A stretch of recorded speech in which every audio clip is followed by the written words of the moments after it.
பிடிச்சிருக்குன்னு உங்க முன்னாடி அவ சொன்னாளா? அது வந்து அவ பாத்தீங்களா, அவ எப்ப சொன்னான்னு நீங்க யோசிக்கிறீங்க. ஏமா, அவ என்ன பிடிச்சிருக்குன்னு ஒரு வார்த்தை கூட சொல்லலமா. அவங்க அப்பாவும் அம்மாவும் மட்டும் தான் பேசினாங்க.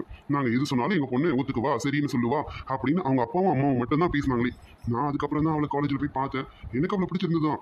அதனால நான் போய் பேசலாமேன்னு பேசினேன். அப்பதான் அந்த பொண்ணு எல்லா உண்மையும் சொன்னான். நான் இந்த மாதிரி வேற ஒரு பையனை லவ் பண்றேன், தயவு செஞ்சு நீங்க தான் எனக்கு ஹெல்ப் பண்ணணும்னு அவ என்ன கேட்டுக்கிட்டாமா. அப்படி இருக்கும்போது நான் அந்த பொண்ணுக்கு ஹெல்ப் பண்ணலன்னா எப்படிமா? ஐயோ சக்தி, நீ சொல்றது எல்லாத்தையும் நான் ஏத்துக்கிறேன்ப்பா. அந்த பொண்ணுக்கு உன் மேல இஷ்டம் இல்லை, அந்த பொண்ணு வேற ஒரு பையனை லவ் பண்றா, எல்லாம் நான் ஏத்துக்கிறேன். ஆனா அந்த பொண்ணோட அப்பாவோட கஷ்டத்தை நீயும் அப்பாவும் தானப்பா பணம் கொடுத்து உதவி பண்ணீங்க.